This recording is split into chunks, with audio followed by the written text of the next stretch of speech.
Today I wanted to share a little tip with you, if you haven't heard already, about how to start your car if the battery dies in one of these fobs.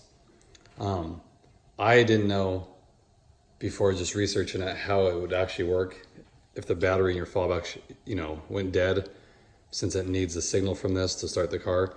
So I want to share with you, if you don't already know, maybe you guys already know, how to do that. If your fob died one day, so you can't get in your car, and then how would you start your car? Well, I'm going to share that with you. So this is the fob I used.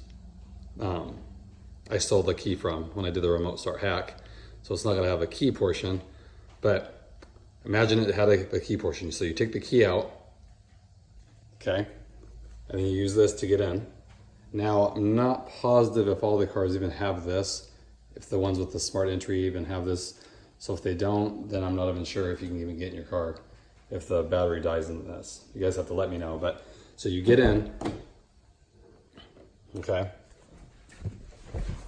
Now you're in the car.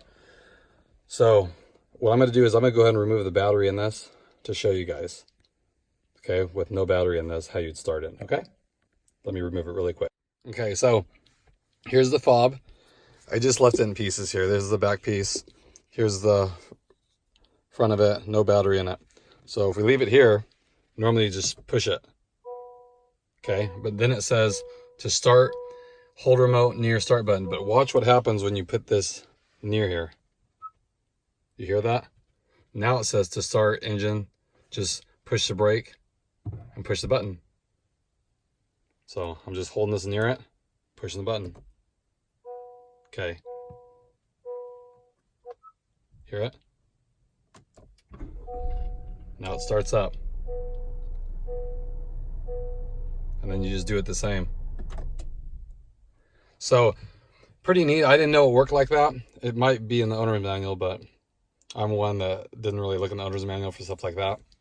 But pretty neat. So I know the batteries don't last too long with these things because I hear they're always searching for a signal. So I was always under the assumption that you'd be kind of left stranded. So you aren't, like I said, not sure if the higher models have a spot for a key in the door. If it doesn't, then I don't even know how you get in the car. But for the sport and lower, I know you just take the key out of your remote, get in the door, and then to start it, you just hold this near it. It's pretty neat because it has a sensor in it. So if it's left like this far away, it won't start. It'll say the same thing.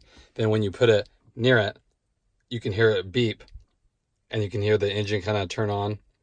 And then you just push a button and start up like a fine, then go get yourself a new battery. So I thought that was pretty neat. Just thought I would share that with you. Not sure if you guys are aware of that or not. It works the same with all the Hondas, Pilots, Civic, CRV, HRV, Ridgeline. All work the same. So know if your battery dies, that you can still get home or get to a store and buy yourself a new battery. So it's nice that they don't just leave you stranded. So I thought I'd share that. Hope everyone's doing good. I'll talk to you guys later. Thanks.